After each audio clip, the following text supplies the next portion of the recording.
Madame Inimbara.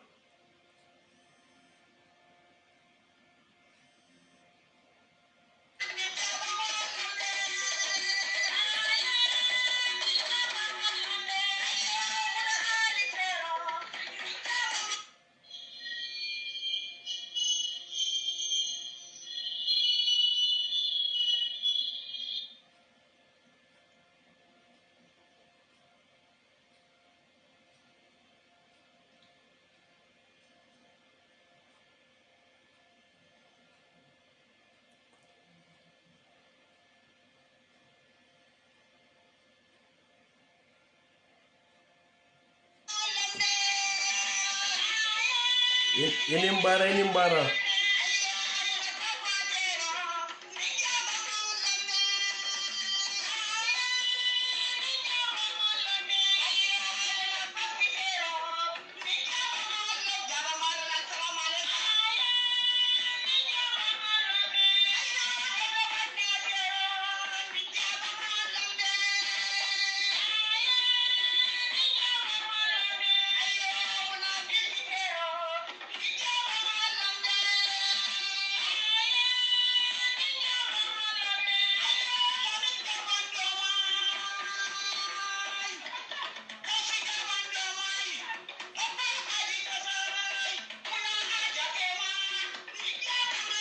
Enim bara way madam.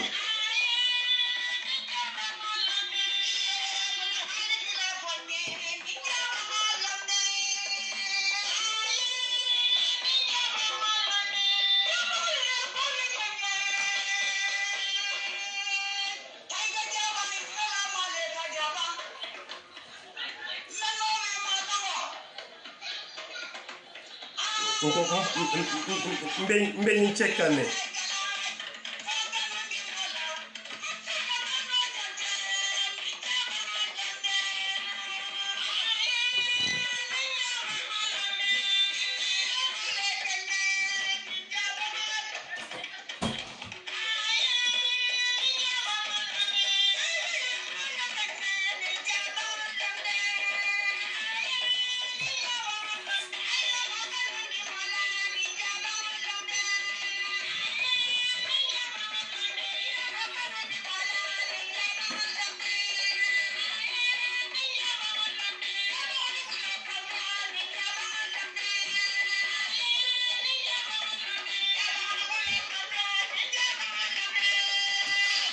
Mari enim bara mbaji be kana fo atata no Facebook do to le ba.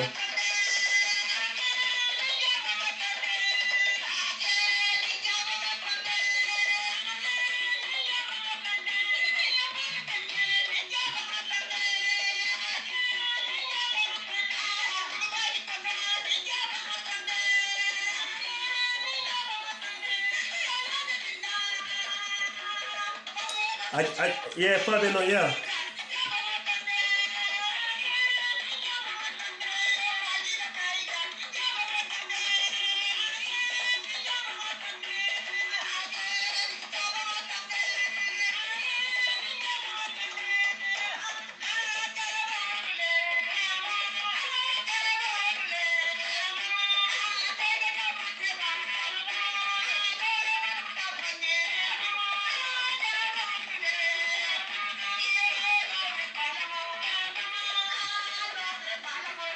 Yeah,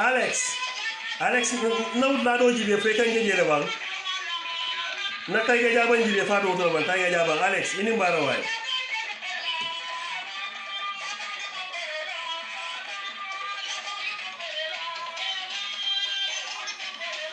Gena ba kamara ñe fanan konton.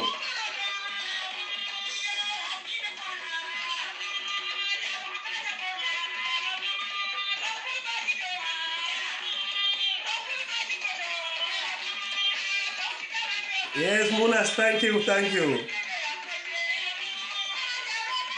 Alex, aji benye mam fabe na doctor ti, abe fabe tege jabane ma. Munas. Mbayo fika njane.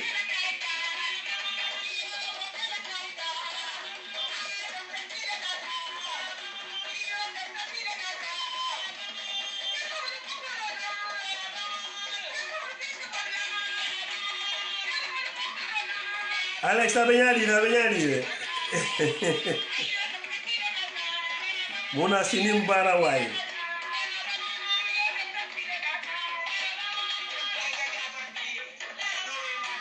Yes. Baraka way.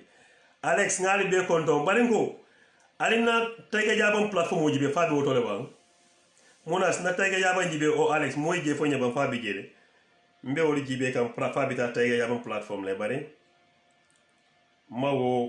Aman so jam folo na jang. Mutum malo fa tambita to law ma fon la ba.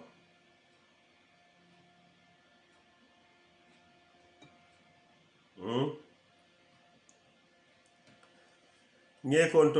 konto. Hey, greetings.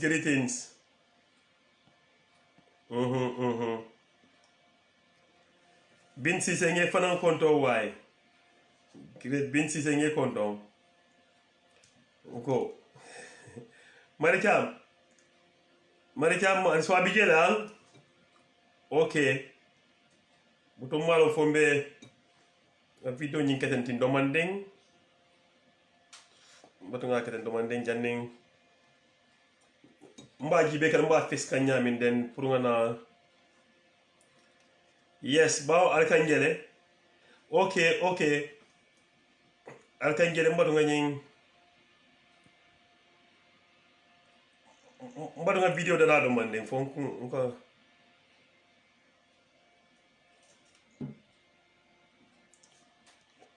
okay yes ngali be konton wow adama baraka way nuyu naa la adama ngee konton nga mari konton nga alex konton nga munas konton jeegi nuyu naa yéen yëpp seen tur ak seen santa so bi ñiwo mu fenkolti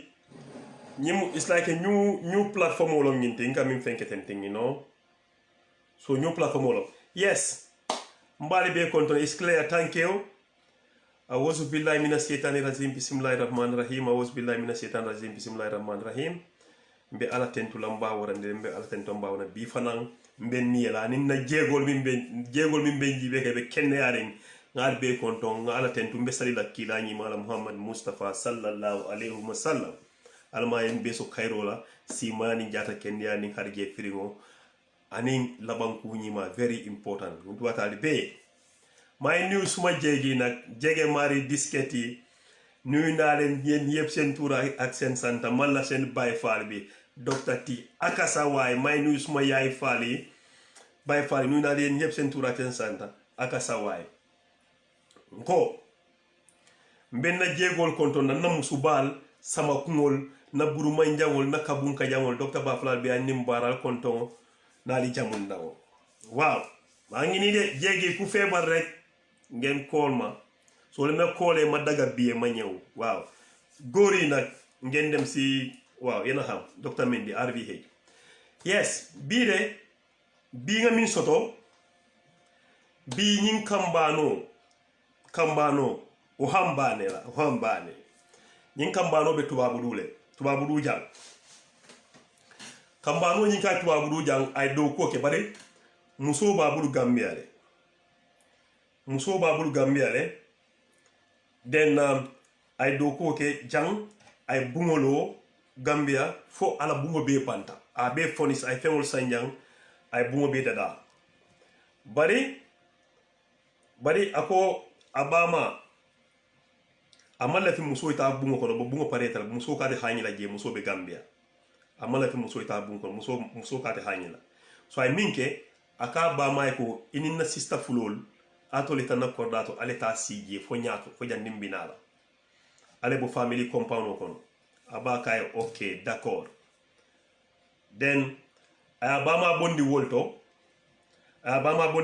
a sambala korda kono abama bije anin ado sunkutu fulol biru wol bije boyo nata ta gambia ay abama surprise ay kodo nyini within 2 years ay kodi do nyini ay mon nyini kumande ata korda lo ringo sanna abama e dena atata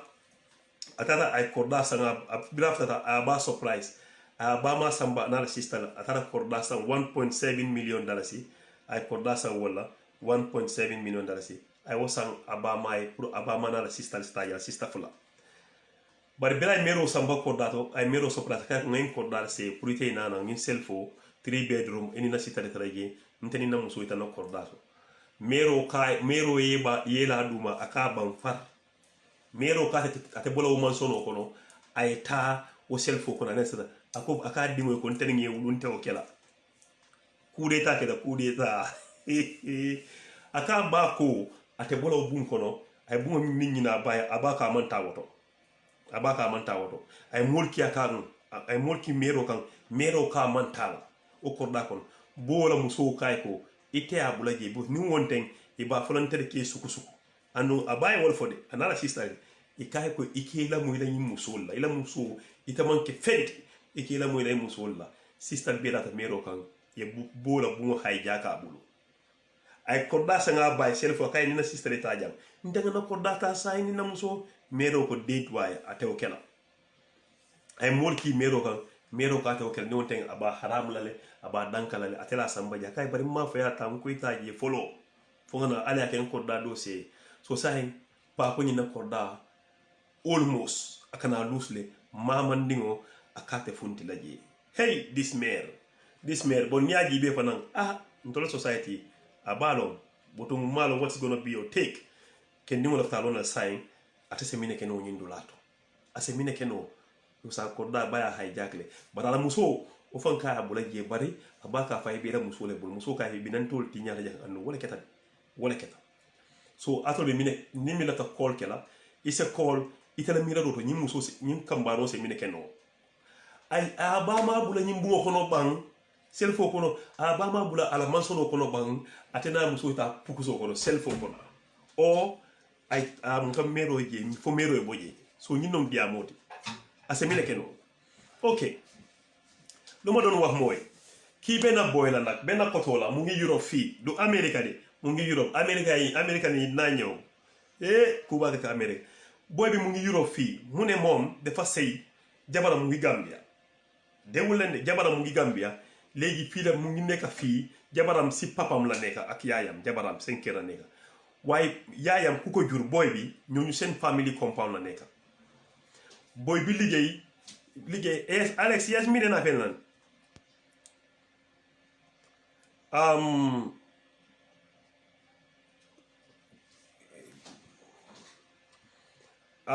Alex Matude Alex a kiko tenke ban because nying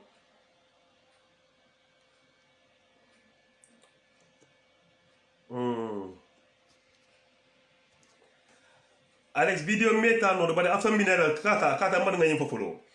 so boy bi mu ngi Europe mu sampa néeg léegi néeg bi bu mu paree mu fonis yëpp mu seen furniture yëpp from Europe fii mu wax yaayam ne xam nga looy def demal si lifin bi naka la ko dee waxee sax demal mu wax yaayam ne pour ñu bàyyi family compound néegam ñu xaar ko foofu yaayam dem foofu tufu foofu ak ñaari rakam so léegi boy bi jafe fii mu jafe toppatoo mu am aha Alex inatale okay mbadu nga nyimba yamo mbadu nga explain nga ba yamo okay so léegi boy bi mu dem Gambia bu mu fly mu dem Gambia mu tase mu gis jabaram léegi mu wax yaayam ne léegi toppatoo mooy xaaral ma dem jëndal leen kër tay boobu boy bi dafa fix boobu already de mu dem jëndal yaayam kër ak système yi benn self la ak boy squatter $1.7 million yëpp everything is ready yaayam pour mu move in rek mu surprise yaayam mu jël ko mu yóbbu ko ba foofu so léegi yaayam da ko ne nag mu ne déedéet du dem si self bi mu ne si manson bi la mu nekk mu ne foofu la moo nekk mu ne boy bi ma maa la jur du ma génn fii tey du ma génn fii ëllëg yaa ma wax ne ma ñëw yaa ma jox néeg bi mu ne ko ne waaye jox ma la néeg bi de ma ne nga dëkk foofu ba ma ñëw means ngeen bàyyi family compagnie léegi jëndal naa la kër mu ko ñaan mais mu ne déedéet jabari boy bi mu ne ko ne hey bàyyi maire bi su dul loolu dañoo yaa suma der fii te loolu lañ def de système yi ak maire mi ne ko yow sa jabar bii ngay dégga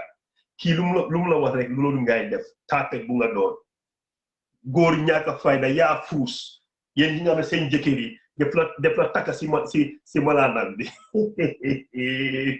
baal kooku soo léegi boy bi dafa confuse boy bi xamul lu mooy def soo léegi yéen ban idea ngeen am between boy bi ak yaayam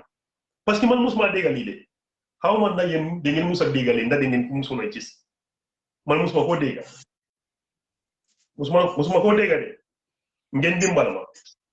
su fekkee ne ngeen dégg la ngeen ñu dimbal soo léegi boy bi mu ngee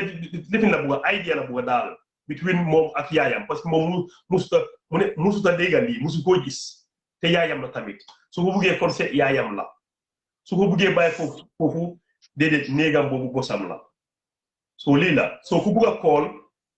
ku jël programme ku bugg a call nga après nga contribute yow luy sa xalaat daal dégg nga ok Alex ngeen kontoon waaye nga ngeen kontoon taaga sai ok bari nañ vidéo ñi abe screen kan no olono to ba programme ñi abena olono to ba na tayga jaban to ba ngaji jele ndunta jele ngaji jele okay good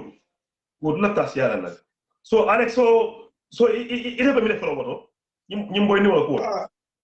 yen kante mba biwa sol be konton na ye konton la en kay to di man ni konton di man la ñun taga nte ya jelo ko amange kuti fo mo nyanta mo nyini kala idea la min nte ya because ning al kolea tale amon kolea because nte ba choose la nte ba choose la le hanin ning na muso mbita singulo lo kon bari mba ati damin choose mba je filaye pour ka contane because ba ingenta contane la den tenga wala you understand muso ning ba okay muso ning ila molo mi ni nyanta life ning plan you understand but ba ning fana ba important bucket you understand bucket baba damin bo atata jele fay sanji fula mi keje akake nyin dulale choose atela fa nyin dulal la intem bodi mba jube la baya kan anim fenko because bada mala so won you understand sister to no la barindingol ta no la only bale so right to no ka katila fa nyin la ya filay diya kan madiya ni baya kan because ate hana bunjangol lo daga hana bungol lo anakin di sango bala fam atita ba jola no bay batamin ka yaje because ba kuya batale wala na argwamu fongo iko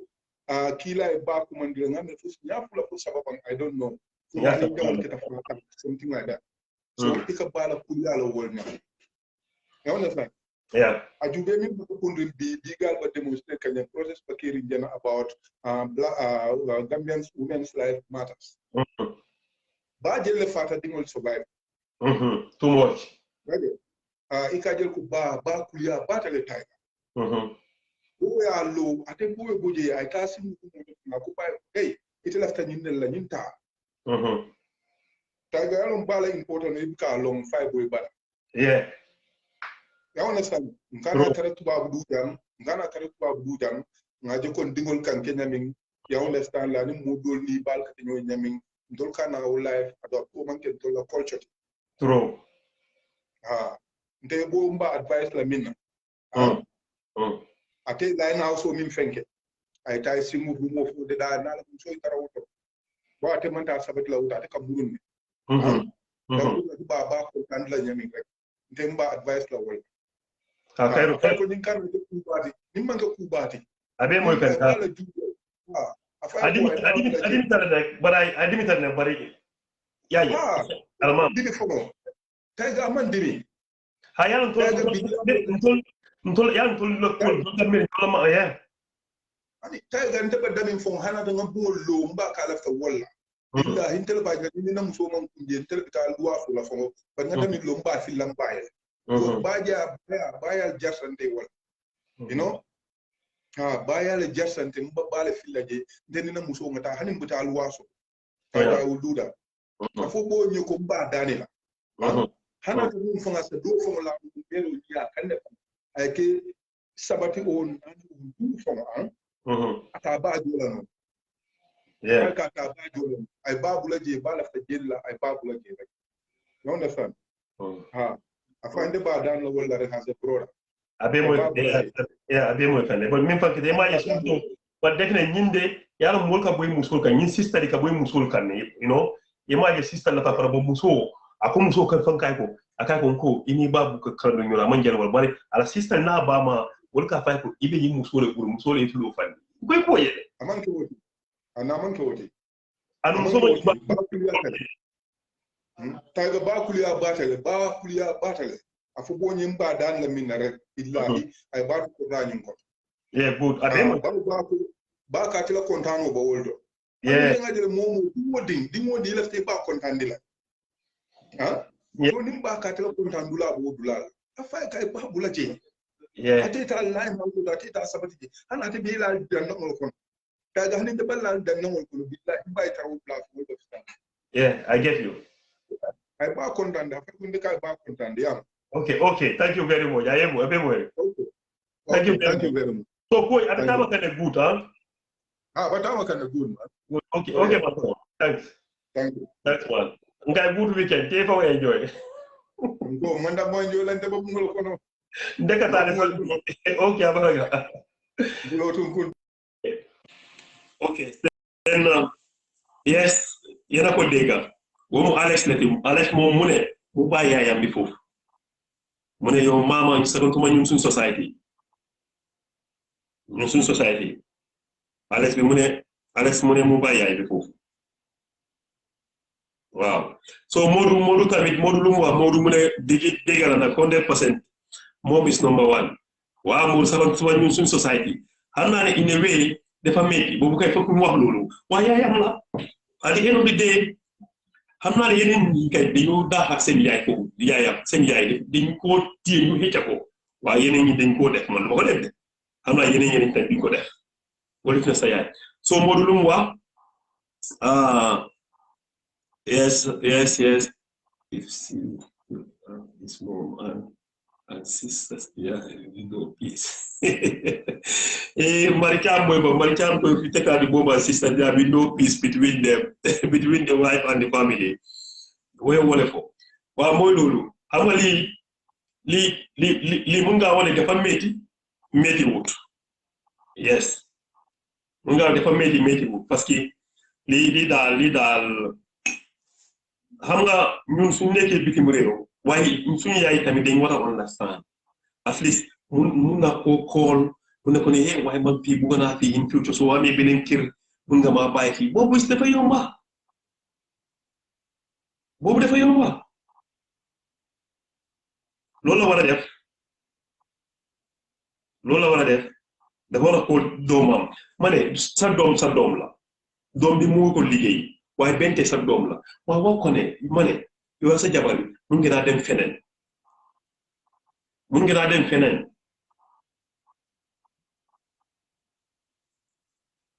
xaaral ma def nii balaa ma na ma am Modou si biir anaki Tiger naka anaki yaa si liggéey kaay maa ngi si liggéey kaay bi Tiger soona laa def waaw loolu laa gis waaye nag ma ne ko this maire xëy na dafa right or rightul loolu leen foog waaw kii nii xaw ma suma broda bu fa génn nii Alex wax na yëpp Tiger maa ngi wax boy bi ne yaay kenn du ko tollolee dara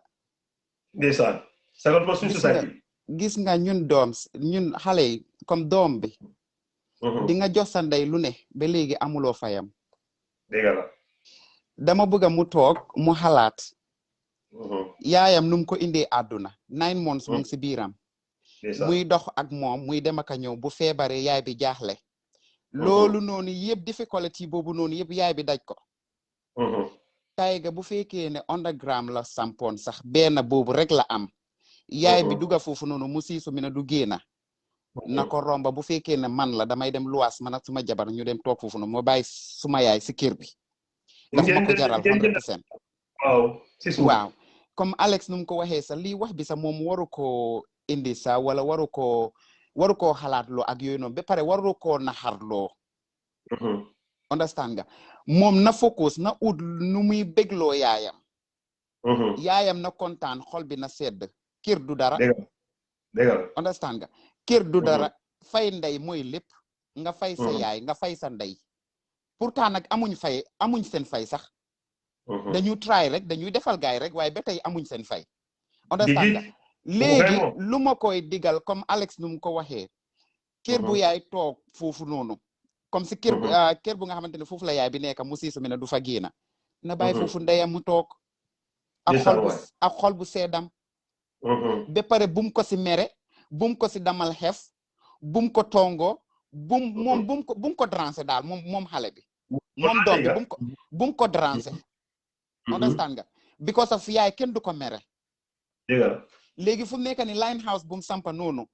fu mu waxoon ne yaay bi na dem foofu noonu comme Alex ko waxee na paak dobo sami donc moom dëkkut Gambia dafay dem ak a ñëw na paak dobo sami moo jabaram ñu dem si line house boobu noonu ñu jël benn néeg foofu noonu toog foofu noonu jaamana ñooy ñu kontaan waaye yaa ngi gis kii jabaram ku baax la nag mu ne ma léegi ñu ngi ak jabar def ko wax ne soo deful lii bàyyi sa yaay suñu loolu dañ maa accuse man maa ñëw nekk seen diggante te dégg la de te mu ne ma suma jabar bi sax def ma wax ne bàyyi sa yaay bi foofu waaye sista yi commencé yaay bi gars yi tamit ñu ko wax ne sa jigéen bii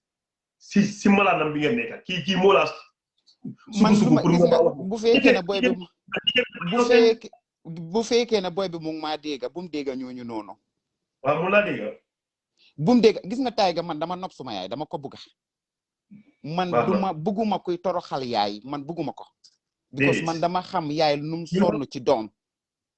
dama xam exact waaw dama xam yaay lum sonn ci doom bu baax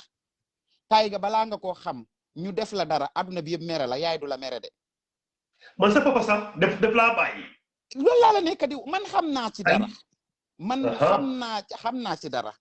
so moo tax understand nga topic bi daf ma yëngal because of affaire yaay la man dama bëgg suma yaay so lu ma ko wax daal mooy loolu kër bi na ko tabax ba mu teree bi ba ku fa romb sax dina taxaw xool kër bi bu jàkk ne taranga yaay la na bàyyi foofu yaayam mu free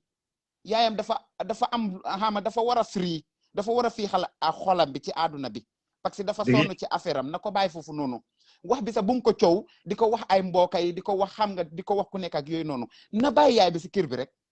ba tey bu mu bàyyi noonu kër bi sax bu mu mere yaayam na defar kër bi na toppatoo yaayam mu bàyyi yaay bi si kër bi noonu àdduna bi mu si kanam gis nga yaayam bu toogee ci kër boobu noonu mu kontaan continuer bu ëllëgee yàlla dina ko jox manson boo xamante ne moom sax du ko gëmee yàlla kon nag na bàyyi foofu yaayam na toog na diiju mu toog mu defalal yaayam mu defalal jabaram defalal yaayam understand nga waxkat yi nag nañ wax mu bàyyi waxkat yi nañ wax because tey diggante bu neex la doomi aadama yi bañ a gis understand nga gis loo gaa ñu ngi commencé naan ne yow sa jabar bi dafa la takka si cati malaanam beeg yooyu noonu di wax however bu mu dégga ñooñu noonu lum am mooy ne mu nopp yaayam mu nopp jabaram ku nekk na ko jox gite mu jeex bu mu déglu waxkat yi understand nga man loolu laa ko digal daal na dem si kër bele ne le mu jeex tàkk loolu laa am lu ma koy digal dégg nga balaa maa jël sa time waaw jërëjëf Alex jërëjëf ok goodbye bye bye ok waaye yéen a ko dégg Modou tamit lu mu wax Modou tamit mu ne comme Alex rek mu ne mu bàyyi yaayam foofu mu dem anga ñun suñu yaay yi they are our everything we don't joke with our yaay you ne joke with our suñu yaay yi de mbëggatul mbaama wala yes but ni society do lom like a rest no se te wolma care they don't give a damn wolmi be kala kala ba fu ga ndo wa funti bon to mo wolon de ko ase ko le ko mi ko le ta nyaawo nya e mom boyo fa danja al sunkuto ala muso ke da muso kendote muso ke da muso kendote so muso fo ya faye la kay ko ila mero bla jam akay la mero bla jam ntol ngala biamo ko basay denni ko mo nata nay kay ko sa muso bi defa bon ila muso mbete ya sa jabare bi muso mbete ya ibere muso la fani kamol atara muta muso fani kamol modu fana wol fa boss modu ko ba important time ba ma important ba kelde ba ma important boss mi aji be fa mo do bi ni ku kete dal pare mo do bi wol ka pare mo kana musu jama do wol ko Alex min fo bo ba la mo kande Alex ni modu ibe ko ana bay diam a babu laje ba wata sako saka ta man taraje folo a babu laje rek ngalo modul binala le na ko dole ko may ba fla ko yow ya nanguli di bu ko nangu itere be son nani e ba ye ku de la ila ko da fa ko no ni mero kelte ngay keten ding ba xani de e manke de you know ntolmin bijang o kella ta mero fana ita understand nya minja mulka bataja ne de mulka bataja mbakel ba nyimboyo ko nyinga bu nga understand bra fonte ngalo ko ka adi nka yes ite fe fenkela le no sa boro nge ko to waye muso ko nge ko to fele waye nge ko to yow ci lo ne ka nge ko to lo ta tv jene waye Alex mi ko ni akoliya kale ya lon to la ngenga bi ko mero mistake ke dami nte fe na mira roto mero mistake ko dami enta fla di wole he bari da jabu kay mbedwale e ko dado so pour tese sabati janka dula ta janna bakele mala ta ko jan den bo be prepare le but bo not already anana tuka pare ko be bulata nyoko from there ko be bulata nyoko akai bo jabe ko tengene ko dada da nyame kai ba kai nyimina mamalti bara akane ne manyi de kai ko tan fana ne manyi e ko dadi ba mala e ba ma mu takore nak mo du kina man sa musuma digali musuma ko gis sa won kër nga jox ko sa yaay be pare mel bi mu ne du génn waaye jabaram ku nice na nag ku baax la jabara dugul foofu sax imbordul foofu sax jabaram nu ko wax mu ne ko ne kii sa yaay la bàyyi ko kër yi su dul loolu dañoo ñëw yaaxa suma der te loolu la de yeneen ñi start nag ne kii jabaram def ko takka si malaanam bi du loolu ne wax si malaanam bi faa loolu ndol ke nit ñi musul ndegi tu la ñoo la jàng min ke bal tafe wo fene rek iko ala musul ika musul do topia e fere ñi woni ni wati ya ko ñi aman ku keje bo so fonka abama bulaje aka abama bulaje adi mital nak bari bama mu balti bari ko ñaabe dani ko ñaabe ngam ko boyo en kay tan mi raro iba ñanta fuliye ibama ñanta fuliye de min be kere o hiti tare do ko ke already ina te bi jikirin iko ta jana mero ko ala dead body ate funti la je min be kala wolti anu ay mulki mero ka nyaawonya mero maso aga inte be plajene ni wote ni yekuntu ala wala ta ko aresi ya ko nyaami modu ntol ngo ibama jerte ko beran a jere tan ko dinna muso ko e kutoba na tan no muso ko abe disre ko nimba ma tema nan muso ko kutoba nimba ma ita nte so ke no bari na tan no ko mi yalon ko mo la fi min kere muso tan bulan ko yes bana patro wo ibama ko kelen biye mol isana fi ibama nyami patro mi idingo ko la ibama tan no batude ni man dingo ste ibama lo hare bama ni fama ko mo jama bigi 80 out of 100 ni be ni kay ba ni fayda ta jamal e ba fele bama is special wolondi ko adama wol for adama ko the best thing is let the man work hard and buy a better house for himself and his wife the house bought for the mom, let him rent it out okay. Oh yes, and seems the mother make up her mind. Degala Adama. Yaay bi dafa da ko ne de yaay bi mu ne du génn foofu Adama li nga wax degala de. Waaw, waaye Adama pour xaalis boobu kay moom. Ana ngi dem foofu rek néeg boobu mu jënd yaayam. Ay bu mi sama ba may abulay tay ta sije. Yes. Abulay tay ta sije maybe stalo ngi jënd ka sey. Banna ka bi dara say ona seta anu ala muso bi muso ko adamata ta ci ko ba ko muso ken sawo eta ci ke ma ko ba ko gambia be nyami mo ka minefo ni muso ken ne balti da ake ni muso gambia no lombake aka ke ko manta ko ba ko ni tara je min bina kala aka ni bina kala wala kay ko manta ko ba ko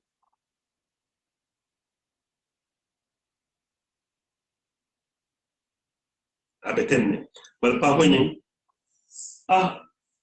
nkai balo ko defa mo malo me bi fola nkai ko mero me tuba bu ko liata bar mero fanan e bo afrika mero ni abe family ila parimo tiye ila parimo musudol biye family so ko na be wolto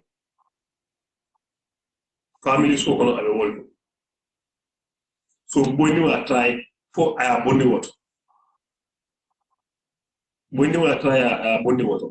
so saya sama imor so mero fana jeni ana assistant be ko ngamu ta jankene mo be to dore ngamu jen nak ngamu la talon jele nice ngolom nak nice na very nice ngolom nak bare okay yes mari cham ko nyaadi ako she's a good wife bless her mari yes nyumuso kany mari nyumuso ken noti de yes nyumuso kany ah mo jama bi ni ko ba muso sa ko itere be sonna ni be ba bondi anu ke bon kala de muso dol bi ni muso dol bi ke min karo na kay ba bondi yang ana ba be kundula believe me ke dol ba kala ke dol ba kala ke dol ba kala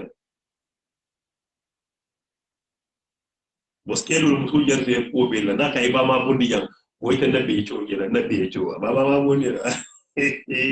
ya bi ne ke dol lo a jarita ko be a jarita ko be la de do it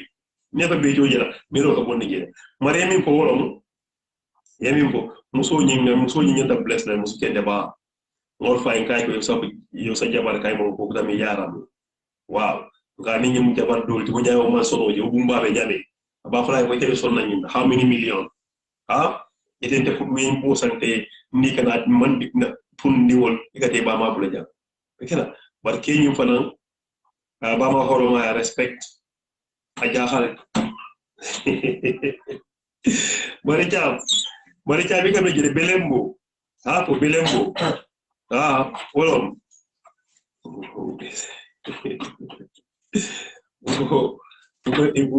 Unko ema tenki ya tundi ada mo nyari. Ako mama enjoying heaven.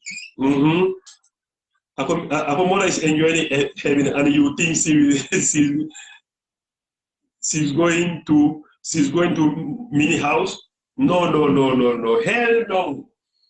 Mane, ya bi du gena de this man. Man photo ko dramatic man hey this man why ñun why dafa meri dal. Boy bi mu mer mu ne mané koto la sa koto wa koto. Wa amna su ko dem boy na kontaan wa koto bi mu mer mu ne mom su démé sa mom xamu ne dal dina delu wal Gambia mu ne ko dédé bu def lolu.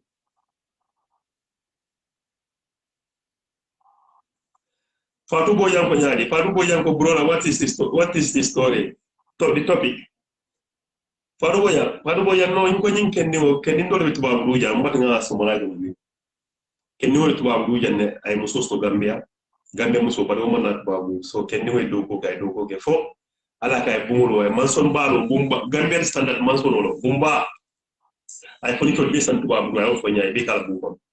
So ala muso ko amala ka da mai kaje ko Gambia lo muso ten sawni ta stake ma ko ya ko be ka foye so muso ka manta so aka ba mai ko albono family compound to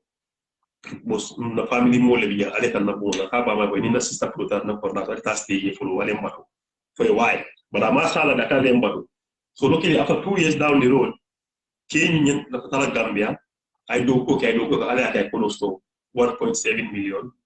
I'll be an immortal jam for that cooler. That's a lighthouse will sell for a very nice place. I mean for 1.7 million. So bit after the game, I buy surprise. So Anakita, I buy a car auto. I also rebuild it. I will build no song about Mali and assistant. So I buy my pick better for 2 days. I can't get a penitendira. I made some work for that. I got going for that with time. Things and getting kana ala things and getting kana. So sign putting in a sister in a year. Interesting for that. So I need so. Abama called no waterkela from the frying pan to the fire. Abako hell no afure ade wala to bugo kulala. Nako to ke akajelen na ndige yimfo kay mero ko fa fa. So sai wala kita mero ka man ta fu la bugo so bobi dewri amala be mi ke bugo awodo wa fongole. Mina na mero ba hajaka ko mero e funti ay mulki mero ka mero ko de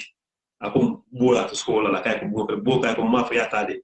Ntemo fo en ko mba fi ngana ana babe nyona nyinen ko say bo nyu mala be mi kala bala muso e fere kala muso aki usi ka ko muso le ka fay ko ibabo ni anu akala muso ma muso kelo dit akoy muso ma involve muso mi ne fay kay he ini bay jomo yakana sonka bo na sonka da telebe tara ko ko bo so Gambia non muso e wol akuni sonka da telebe tara ko ko ndagam anu wala ko moli astar ka fay ko ka fala asita astar ka fay ko nyimba la musul fani kawol anu ba ko wol fa ba ko ntete dia mo si ande bo si be musul le bula sol sai kambano ana musul ka ta fala fa do le mero ye mire bula ko ko ba kon tol sai ki musul ka ta fule mero ngi dani e mpalam duwanye kadan ta ko duwanye so sai fa do bo ya nyino topiko abaka manta bu ko da min sanga baya abaka la man so ma yenta so bo ko na malla fi wala ay molki nyaawo nya mero kan mero mega fu ditta ko ne ka te fontina so ata semine keno aya ba bulaje ba fa ba ba force ka sabanan je ba wala ma si bo da ma no be kala ndol boti so ni no topic ko akara ta ba ka man tanga bi ko ga ko nyami merol ay tente te merol mistake ko merol man ke malaiko mo man ke malaika ta jam mo ba ma man ke malaika te mo ba man ke malaika malaika ko bigere ta mo be ka mistake le but the thing is no si ba kala ndenga be bo nyata fala ko mba ye mistake ko kede yenta fala nyere bi ngeen bladi da fa ni ite jani nyata mban wadu we la lo so on se prepare non font prepare comme min taraje bare mero mo okay atis kita mero kane dron fay ko dalu jafe fay wasal mero da ko ne ka mantaji so isa ika kam ko so anora we ay boni aya kudeta la moto la aya hijack adimo munyawonya bari ala to la ko ya to society mo jama bige iba ma jarte la ko bel iba ma jarte la ko bel ba ñi musu da musu kendo la ta ko bitay musu sifa to la bitay musu sifa to la ni prete jam musu bitay musu ko la bitay sifa to min sa fo ñeko ha sabal ni muy ba malti ko ketending ambe musu sifa to la bene so to la ba muso min ba fa ñeko hey yo ya nanguli ni ba ma bula fi tajal mo suma pecho bi ko gis gudi woy temba mo suma pecho do ko gis ni ba ma bula so bay sa mer bi fi mo suma pecho bi dede ite wonjela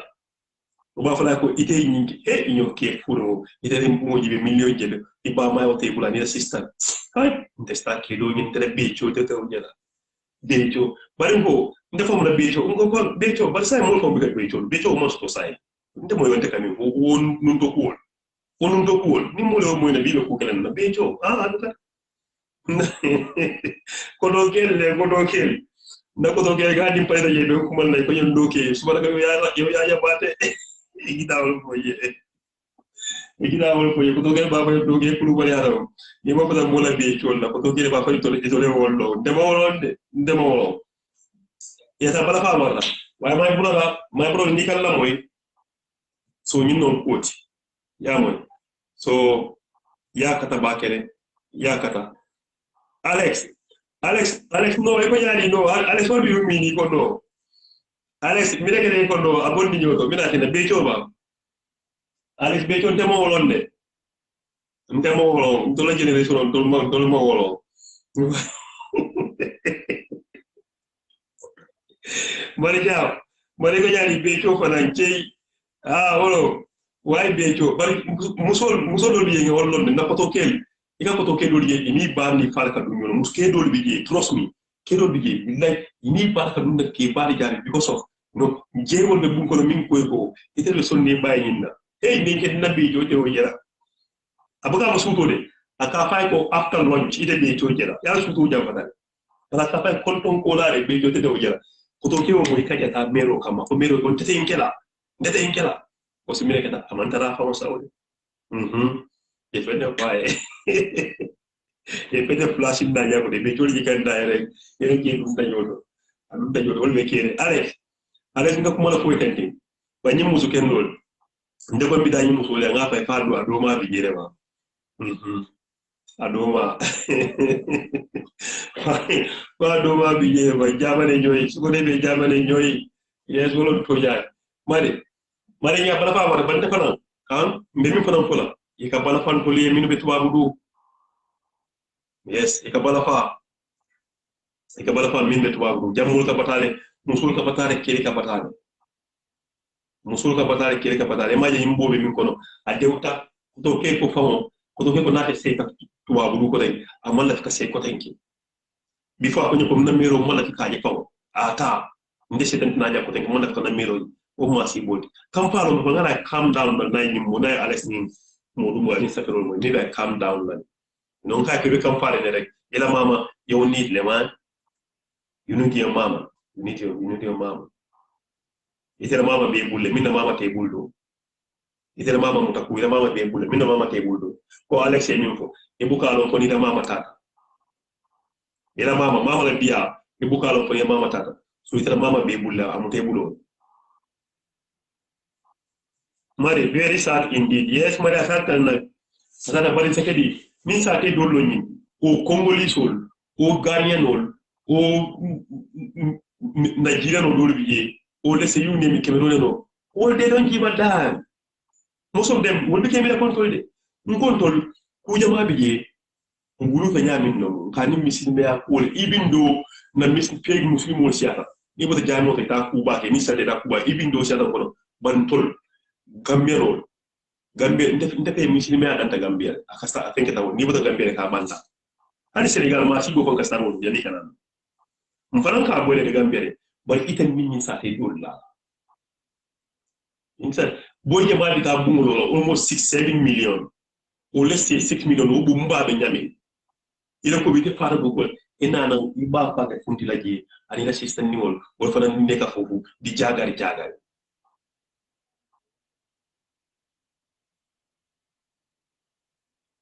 no Alex no te ofin Alex e mo sande ngako boyo fo wele bira ko ni post on Alex no nka ko nyin adimital de yande nga to jara ko intermediate nka ko adimital de bot abulaje nka inte fa wanda mama yake na be timilale bari ta bondi laji mbe min fola mama rek baf na mama mistake ko jang ingen ta fo nyere ko biri move ta jang no ko wajan likely ni ngale ma ko bundola nka ni fonye mbe prepare la de ba sign na nga mi fa ko te mi ko na mama ide ba fa ko sign yenta fo nyere ko nyindal yenta fo ngi like o mun dala mi lawol jom man timma maybe Alex ni modo be mi la lodi ko te ba fa mbaay rek bos merol lo mom molti iko to nyaabe itel to nyaabe ite blim afa maybe ila ma ko ba wona stana ba fa be ko he ka to nyanta o kelan move on this is it move on ba fa mbaay na ba fa mbaay he iko yimmin na ko ha ba fa bari yenta fo la nyer jandin kanana niya ko nyinu bu tenga bu soto ndenga ko do monte soto ba fa ta aga ne ba nata rek mom min expect wole bo desperate ni ma expect on sana ama mira bara le yeno de ma jate min ko ndenga fa ndenga ko nyim ko liata le ndenga ko to mba ko mba ya mi kitentinga yenta ko ngalo bara ni no de mba bula la yele mba bula yente ta pa ko li ani bena muso samba pa ko li ani mo bu soto ani mi na boy kinne ko mon la fa ko mba ngi rek mo use for 3 months or 3 something like that mi okay ba ntena mama wala yele Gambia for ni ajibe 75% be menstruation be mama kula 75 25 of the sonna or 20 to sonna kam 80 son 20 to sonna kam ya do nya ko Gambia be sonna dol bi sonna sa ko nyin bo bi na akam fa kale ma ja ko na tata tubabu na mun ko tenga ko mero ko min tawa man do nyawa fi mo nyawa fi it's okay jaje kam fa but after na yela mo modo la ko la jani sakaro abina understand na mama lo nyiti way mbat nga bulabu yenye abina understand na mama lo nyiti mbat nga bulabu sabina ke so ale solo ngolo minna wasun tol ni ko ba nyaami Gambia 75% be institution be mero lo bula lake badan ka chalo ko ina diam ndaw ko ale ba fa ko mga mero fa min de ban ya bi da ko hagani he ba mero yete fula nyere pour nga prepare sa wo kanyu nyalo na ci da ba understand da nga bulake hana fa mun tan apurja sa banta ba fala min bentin bol fala re yalla won te disrespect ni ko momi ba fala ko no ba ko ya so hakili kin man ci hakilo tibi so ba so bari ba fala ba ka bondi ge ani hom no go area nte fa mo nyi ko mun ñepp ma fa ko tele mi da bondi ge bon te ta kat don te ndey mi ndata mi mi la ngo faaye already ya no ale sinta ko no among kenke no doldal Gambia no tol we are okay with our parents bila wala ale cité alo ite ibi jane you invest ini mo jawala cité ini mo kalanta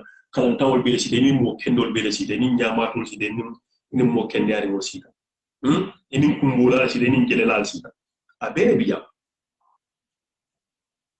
bijande so yaro biwa yo tolka kodul kyam modul ke okela fam ite sonna modul ite sonna ban tol ni manke tol kulu nyami tol ni kana nan iba mai ko ni mola ngai ko modul ko hali ye ba man ifa malla e man choice so ko ye be lai ni ko kilinta an Alex ni bi ba mali fa mali ko kilinta hani le be lonni iko ngebe laki ko hani kilintus Alex bidla wala tala ya 99 o bebe ba ma tala 99 o bebe ba ma tala Alex ntol ba important ntol hey no ba ma fata wala ba ma ipo ba ma ni kula ko sa pare mo nyaaki be modo bi ka bala fa ba ma ni ko ba ma ka tareji ba ma ke wulu every time na wuluta ba ma ka tareji wala da ba important da baki ndeka ni woni nyamare ma modo la nyame bos pare mo jama pare mo wala kule kasia ni ko ko kasia ni ajibe pare mo woldi upload to do di musu sabanani ko ni ite ka sasale fawo ndo ba important da nyame life ko ntere jero le man suma gis ba important ko ni ajibe ko ibe buwo kele bakal ibe suna le bakal ibe fono le bakal ni ku hante ba ko sino man can you imagine that ibara be su sundila hali kana moni pare ko ko ta ko din ila be pare wol ibama Alex wona madam ma hey mo se bani fala ngo ande ko di wol den lo di den tin ta amo fi link to babu diga be kele hali lo di kire aduta e ko akiri rescue ja be te bla je ko e basa ba ko Alex be mbulo le je e basa anu nojo ndefana ndore kala iko kilim bondi je folo ini kileta ndefana ngol kala nte dingol fana iko nambe bale kala o fana dingol fana biye be bale kala abe tenni ba special ala fawon ke mol kono atubabu wonte nga believe 90% bosi ibala ka kareji hani bi alaji be ba iba yeba bo be mbal setu firo la mana matari ibe sa sala bo merol no man so nyaji be fo dam madam ma fa iba o priceless tale wolde sanano pare ona luta kameneki nko akatela mariama ya ni mariama ya be kandini mbiri bana ayta kumbaya ni kumbaya be fenkere ayta may muna ya akatela woldo mususa pare wala kudi so mama la tarsiri o suto ani be wulila ani ta jipira ani ta kolon ani be kolbe kala mama ite amira isol fenke nova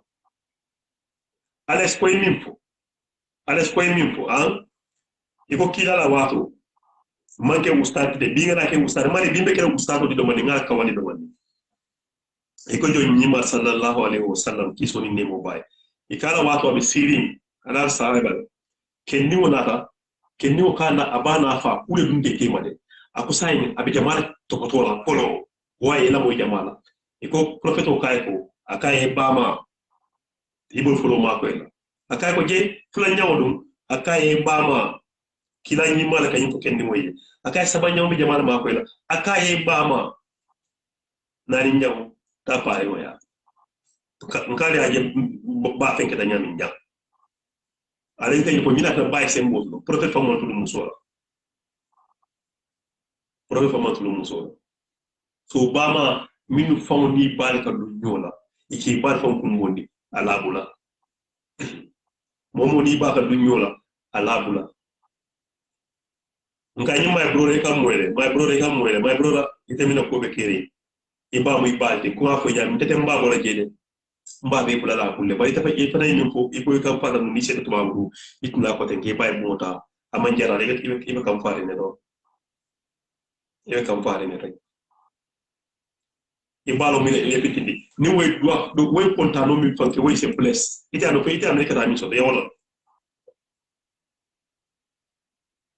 ya ni kata mi so e mo wala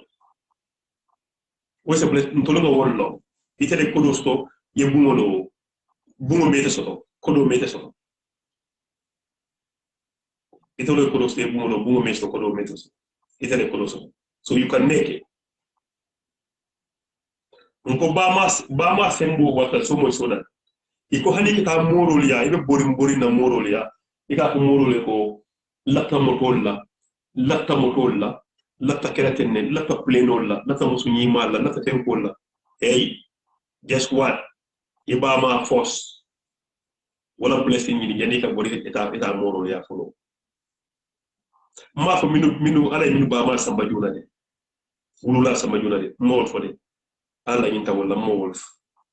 bari wulula balure e wulula balure ibama wo balure ite kay mboni mo bimbe ke tenten ibama buka kontani la kuwa ila ku jama c'est of course morias total al qur'an total ma ko tinyala al qur'an mul ko jibele sibo la stakaro nyiko ak so total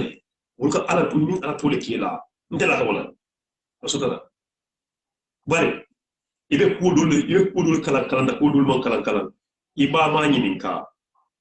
ifo mira fi ibaga konta ira kula na aman gari afriko ke kuma ka fu ya baraka hani ifo fi ndiya rek a tiji sokono asuma kan wolo mira be konte ko wolo mira black proof ibama ko kondan wolo mira black proof so nyimboy ndimo ko to ke ini ibama tema akana jara ndaga min fo mole alal bal kontani momo ya ko ibi ke ba kontani iba duere minu ba mal banta juna ala la inta wala le alla tawla ba minu ba mal le balori jani e borla mero li moro li ya bita ko kasama bita ko mali ba ma ko bita ko china ikata moro ya ko china mo iba ma follow way duwe follow ya e wala bless no to first ni snap ni tayi moro ya ila ko itariya bari ke ba ma bulaje yekodo ke tiko ko ye tiko fe ngede ko no timba ye tep waage bodo ko hani ujama biya kan ne bule ba fala moro ko ite kam ponte bukaje moro de ko di ba bukaje ba bine keda kule la ta gede kule dasana e wulula momo mo fa ya tal ne e wulula mula black prophet wala baraka fa ko si tole ake si tole tenkela ke mama ka pa nyali salsan so nka yimbe ko pour my brother sa understand hakki kini ma ka kiloti nyindom wulula sembo ani ala kuma ya defay do ma 2 million ko la fay e wulula fa mo de min fo ala duwa buga funti para bake kuna banda na biji ala wulula do je pa na kata already bukaje ala ya ta ite nyala ko fol ni tata nyala mo bari ite nyala ni wulula bota gele kaji sabon tol ni aji be ndega na ko pasente nyami ke dimuso ni binke ani tuwa mu jam faw ali korosi de ni mi malla wala ali korosi dimuso le faw kanaki dimuso li tolo kan itoni fa mal lombe dimuso ala fo nyato le minjeja dimuso itoni pare wolombe do ta pare wol la sai dimuso jamante ngam ni dimuso jamabi ji fa mal gotem kula kula ban tolo ke fanan mbama ngajetalal moje le tuwa mu jang sa kon tolos kan ni jang min yalon ko dole fon setal fon dole teke ta fay pension do dole imam ku mano idimo min bi jang di muso dole bi je wala kati no kam di muso le kati no kam ifama wol kati to poto wala balla jam faw wala fay kati muso do ikatam fama la jibe do bi hani famila time ko stofan nesan bilin ke ba ka tare ko tam fama ya di muso woni fama ka ti ba kele di muso bi ke fama la bulaji ika pa ko do yela pa no ko tamam may ay pa no ke ba di muso mo no di muso ka nopi ba ki fama le bala to fana ke fana mbama won ndo ko mbama ro ke tare jigirin dole la an wolon to nyaati ko ndo ko mbika mbama ni fama won la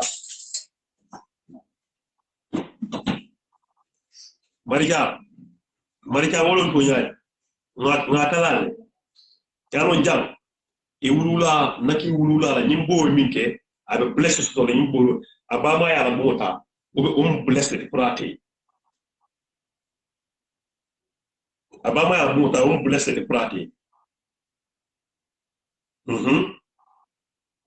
blessed prate so akana wori won wulula sembo warda bulabulu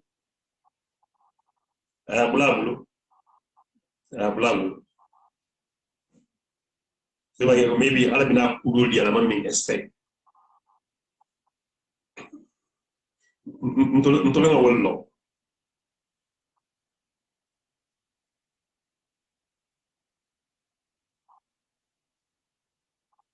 ntolonga wollo definitely ntolonga wollo mi yaji be mo jama ni wulula ka dunyola mo jama ba ni wulula ka dunyola do bije kodi ko do bije mi yaji ni wulula be nyola nyami do bije nyaati wala no modo fana bije promo mi soto ila kubika succeed no bake jama ila kubika succeed no bake bos min keda do bije ini wulula se kenya wonya nko e wulula e ko hana ka dolole mi hana ka dolol mi faka foro fomol ka di palli pansilo kam e bidi ane ko do de ka dolo tingo e ko ni te ataraje ama ko ya samba so ko ta sindi je wolbe kam ila se min dialo adia rek tati e wulula lon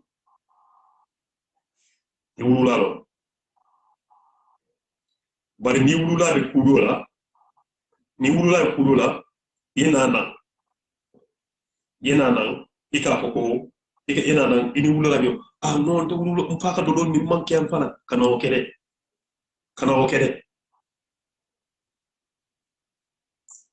Aisha turenge ko don Aisha yes imal let man ta bere ba bebe in 15 minutes me rapport 15 minutes Aisha sai denata yes meken nin dola topic ko no wala tin fe ya moy la ba fanya ni ma moy yalon jang ko bi jani wulula ala ko mandiya wulu buga somala ala ko mandiya ba wulula la beten ntolo ngol londe western yo jama babi yo wolu de don jiba dan iman ke nakodolo mi nakodolo keda tene ngolon ne won don ñu man kilim hay tara america min ka wulu america ñi america ni gal min bi yecenti ma fa na gamelo min keda ne ñi ngami ko be fekkene jey mi ka ke dolla wol be ka ke wulula la son dol to jibele ñi may brodo ngalo ne ko fa ñami nin ka dimi kade ma fa ka kana to abulle wa ba fa ko 7 million afa mo keda ko da ko sai ina ta yo tambul tenti mbaba yen fenki bari abinala sense to ko mole min ko mbada ngay mbula nyimbul wulola important na ba e ko was ko saral comme saral maybe ni te nyimbule ba ma bulu jang ne nyimbule ba ma bulu jang den fete alon ne idi wol bina min kele ite mo wolo idi wol bina min kele ite mo wolo ay sangi ko do akoliya wante galo ne ko ni ka mol be ni ka ina position ko fa nyami 75% be ba ble ba ma bulde princess ni ko to siribe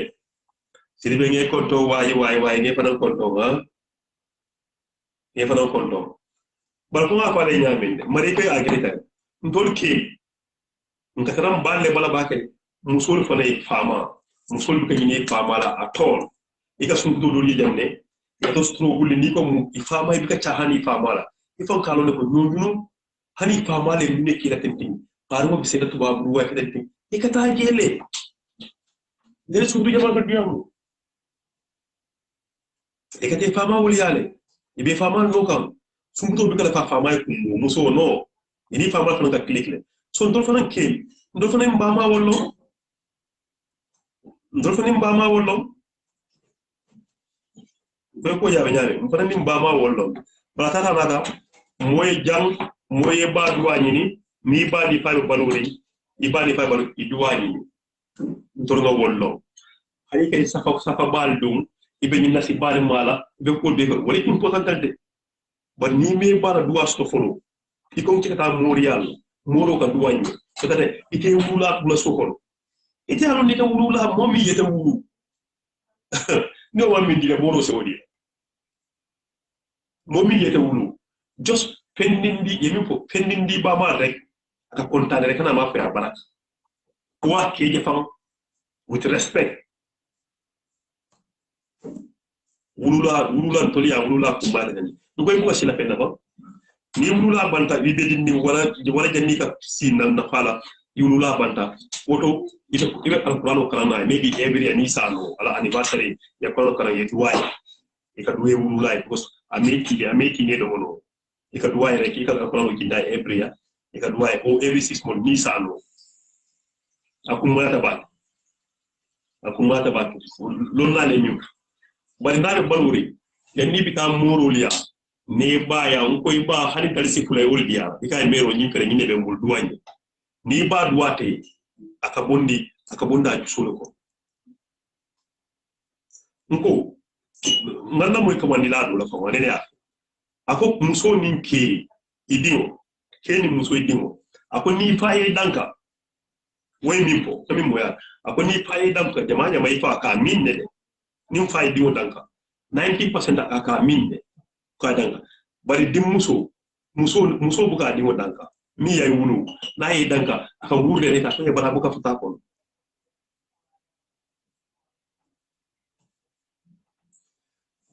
Aisha Toure wolo ko mona sa very stuff ye wolo priceless you can only get one that's it Aisha wolo to nyaati moda o kay kirire ki kawol soto ngo kenni mo yinde ko ako muso dindi ko bana fa nim fa yi tanka akedan ka ni tusola na fa ka minde 90% of the fight ka minde bari bama hani mi ke baba na yi danka abuka futa kono aka abuka futa bus atelier wulu ate peñin lonne baba le wulu baba la kumaya kendin ka walfo baba la kumaya kendin ka ko baba bike daw abika dimo danka ay futa kono nko atol min kan jibe dol bije most of them alu wulu tale le dimo le soto atol jamaal je jang most of them are minding mbali muso nge konto way yes tak nge konto ngama nge konto nko mi ajibe atol min bijam fawo yes atol min bijam atol de mbako nyaade atol min kan jibe tende mo jabi ye dingo soto muso jama ka dingo danka ita ko ya min ado fonyo ba muso min ka dingo danka jang adingo e min wulu ma fa min dia kulo re mo fo de apo dingo mo fo de abari dingo mo fo de ay min wulu jamal ba dingo danka la a fay armi halaki ko mo be nyaake arma tankala wala armi halaki bi fu ko mo be nyaake ay futa ko muso jamal ka obi alka kampare rek muso na dingo ke me kampare ka buka ken dingo wala aka buka ke muso le bede ise ko be ka anim fana adaken nin kilo akoko tenke mayde nge kondo mane wa nyancho ga nyancho fele adaken nin kilo fana ako muso nim muso kola nte bama anim pama nte bije nte nyama ni la moy nte nyama ta be bale ngon katambi ni tambi ta molla ikamina fo ita fol ko mariama di wolo nyindi ita fol ko dembo di wolo nyindi wala min di wolo nyindi hani de ita fol ko min fuuri go imaja nyama ni ko jama ko mariama di wolo ibuka fama fo de ali mi la je banan nyama to jama naka tan hada fa fa bije afa fa ka kiba ko nyimun de dingolti nyimu ami dingolti za fo nyim ko nyim ba ma fenk ibuka fa fo ikabe la bare kan ba nin dingo be teata kaminki ni ko tayga nyom mo kendo tayga o batte ki tan ko ni barakata bari ko ko kari wol dingolo amad nim bin ta dingolo tayga ikolo moy ise amad fala moy ise pa fala moy asanyo ni kan ni wudlago dingolo ni ba ko yele ke dingolo ni dingolo ni pare ko proud le famo ko yendo ko tayga te ki tan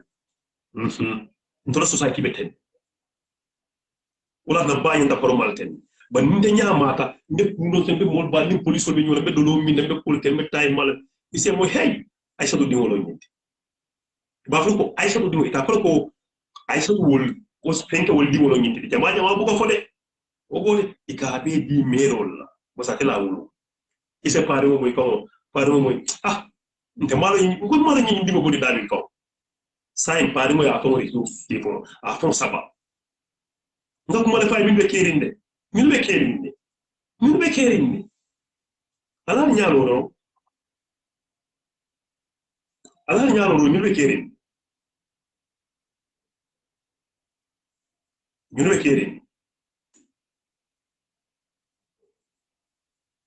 ni kende ya dimo ni barakata ntolle ya wulu iba ni fa bi se bulo ko se he nyu kay mu superstar ti mo be he nyu kay yes ba ni halakita dimo futa iba malaka wota pare ko ton ka ko ni mbudi mum dole ikawolo dole biye ikawolo ko hani society fankon nin tayge nyama hani society fankon na mola ngatambi ni ko je jama dimo mu nyiti ita fala amad di ngolo nyinti de o bakar di ngolo de halide hey binta di ngolo nyinti fe malo binta min beja kumba di ngolo ni kumba jama ita fa fol because nte halakita na already ika be di mero le fa ba ko ni ko yedi ko hey mun de de mo ni mbota ni nyondi ni furi ko ni halakita le mo ni yalon pare ngo ba nin te kita rek no kuma doron mbal ko fengeta rek pare ko fanam say pare ko fanam bokana defa duga be teke serip ndimo fele niko he ba jum president o woni tenko di ba he ma tenke wol dingolo tenke wol so ko be ta mero le ya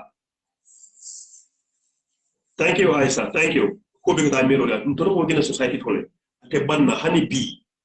wala tan mam modo lon ko modo ya ko nyami ndefanam be wol nyama ales fanam be wol nyama do ni do be wol nyama bama first hey mo be ro hani ba ni falandi iko ida fita jamal la jam iko nothing is bello I love them all iko no choose one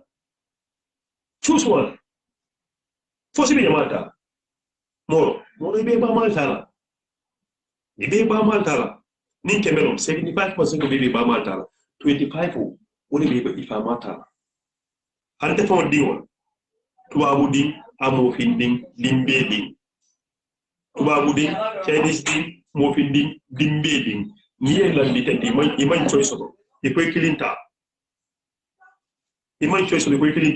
ibe ba mare tala o mun do fre niye ba jibi fa jibi mota fo ala fon ko dun di kono kanolo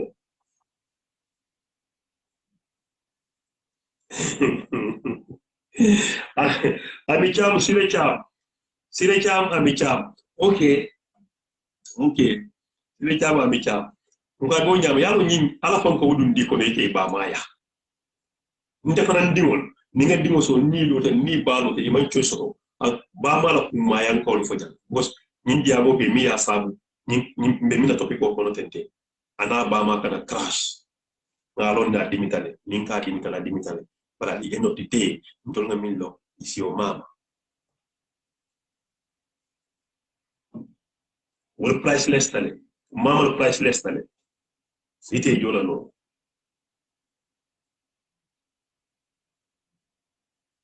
mama priceless ite jola no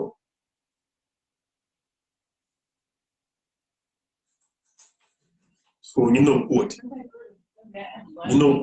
hani to fana dingol yendingol la ditende ndingo bi dara bitam bitale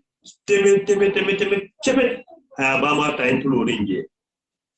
ye ba ma ko choose ndefana mbo wala kala do fana mbo wala kala do fana be abe tenne alan fo ngodundi wo kliko dundi is a bond mi alko it's like unbreakable yes dindi woni am dimu da batema unbreakable abe tenne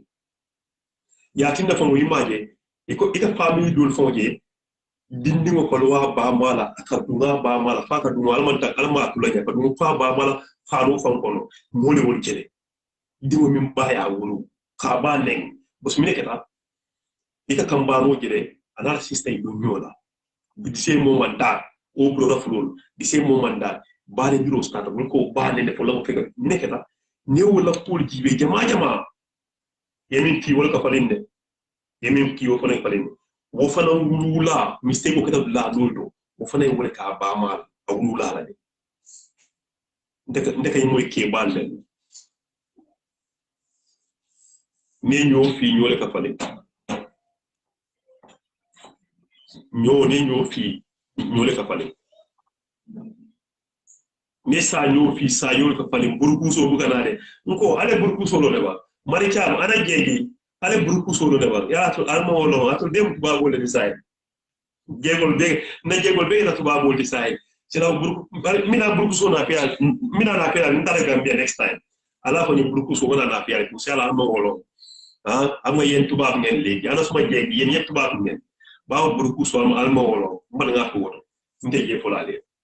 so say nka mi potente family dol bi je ikaje wol ka ñoon ne ñame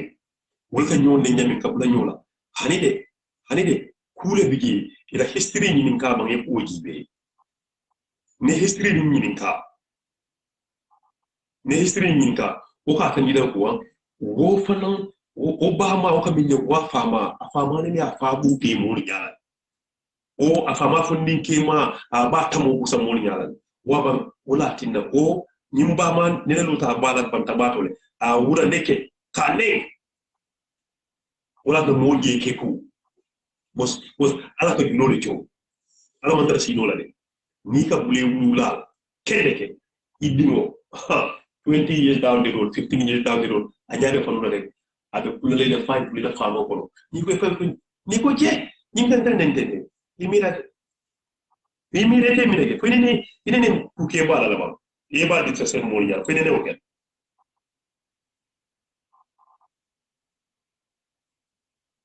so wala finna mo ni be diwo kuluka ni diwo kuluwa nyama imalla ki minna ni ke baya tay diwo akela kana ke ni ba bute itite fay diwo me bute mo kono ye ba ne mol kono ye ba malundi mi ye wulu e ko be kala ita apile ko ite be dimo wulu la de kilime li bako tantaw ite obili ite lo foko be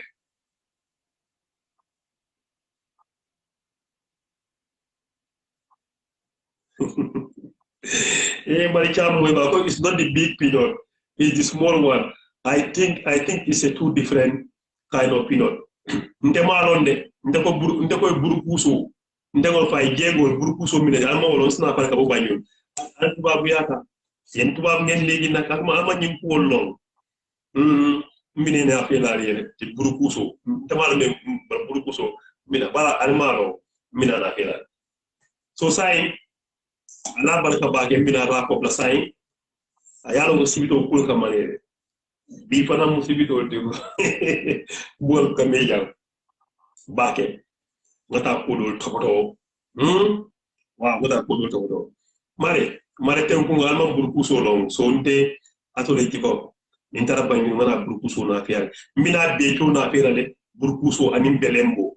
kadu beto biye belembo biye nako do ke fanko e ko minute beto ni belembo e ko ngabo di nyodo ko minute bante ka ko ngoy wol fana fo kiri wala for different number is a boni nyoto next week mari no kan ale hega do jebo kan ko to kele mas ngine kala bi nyindela ko to ke kala bi nyindele e ko mun to male ko to ke bari mina na programme mun na tempo jonge ci biir kër gi jonge futu kendo bu ko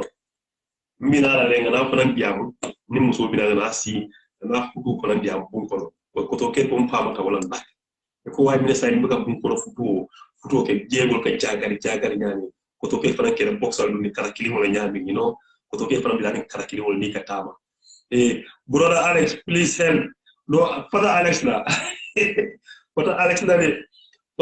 la do be jodi belembo Alex ko bo ko diolo yalo wato albe tuwa bu dule ntengo wono ban tegande yalo to ana tuwa bu ya sai wo kay wala bu kay wala bu kay ndita fala moyde adem bribe la mo wala to go dem ma bribe quoi fok ngeen bribe ma ñew faram falté li wa becho ak belembo ko sura fa nga fay ñabi becho ni belembo la fo becho fo sura ka wala ma fo ma de ka wala mo bari ase koy yes when brother ya moyle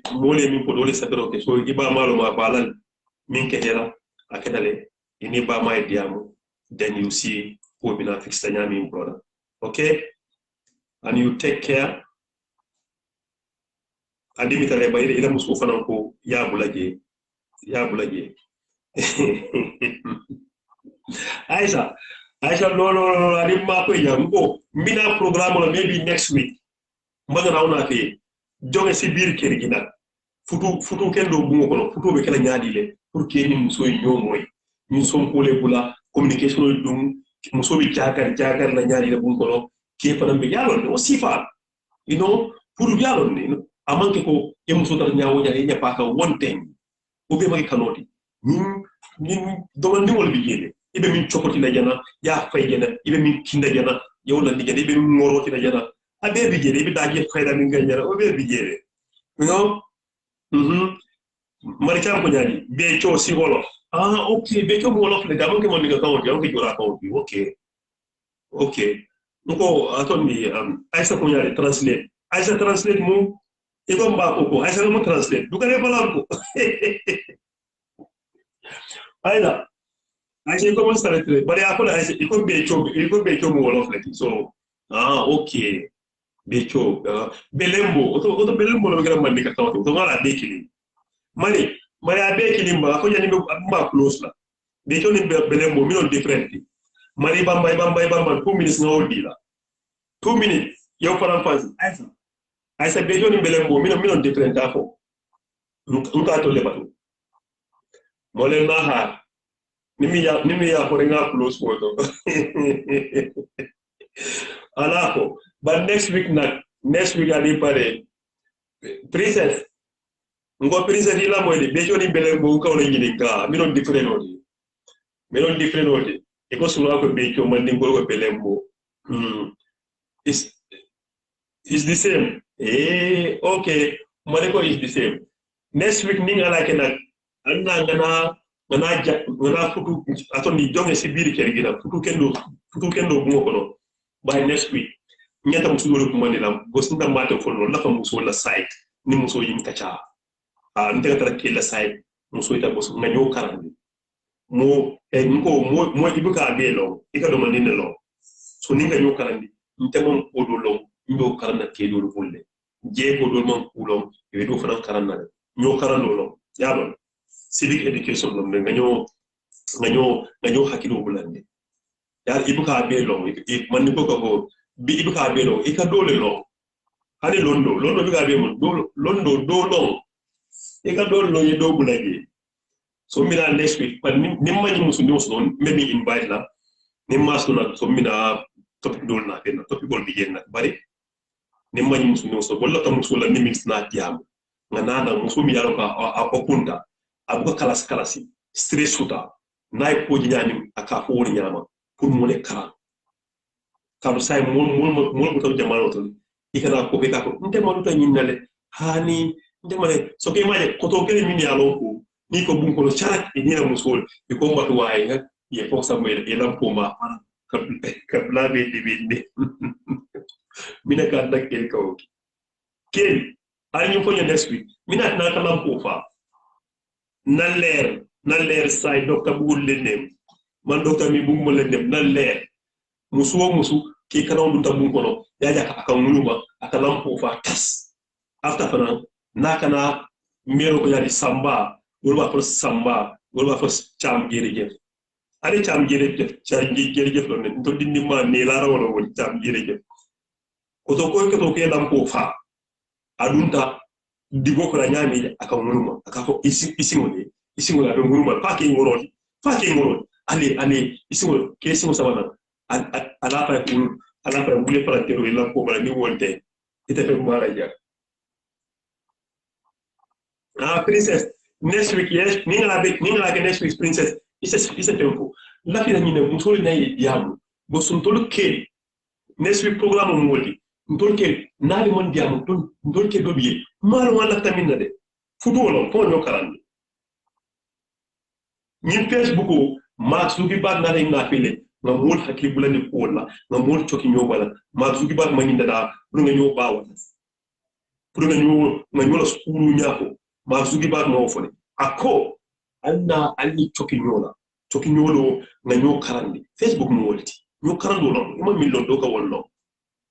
so next week inshallah ndakta jebole gana ni mi dakte ngana alla ta kerin tol ka minki ali kontan fudo mo wolti nyo mayolom ba dola futo biye abe koliyare mineketa communication te tema ke hada ko saba muso a nyake so be wulen ya nyake so be wulen Allah wulen ka fa nyaadi ay fego ka nyako ninki a da ko sabanya muso a nyaabe bulu da fego ka nyako kuna wolbe diara nyaadi ro go ne bobu du saf waaw du saf wa jigen bi duga muy jagari wa koto bi mu teto ba ko da muy tuk ni muy wax ni hey way xale bi ndeysaan gomma sax yow man mala mo yow dedet wa man la je fonde tamuy kiri kala ko aussi fal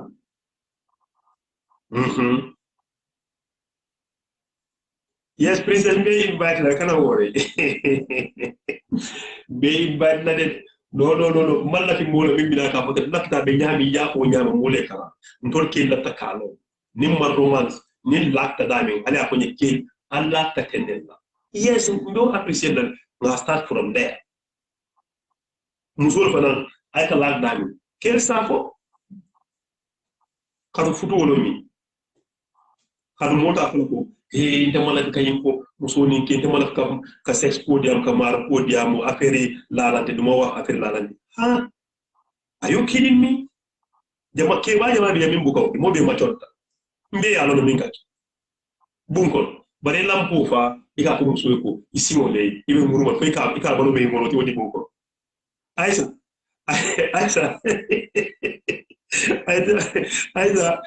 light off ate off la jang I said light off. No, ate off la. Mene be off la. Bos ni wonten aka munu mo mi kana la ranka a be simo be busuka. A be simo be moroti la wodi boko la nyamete. So a jetta wala.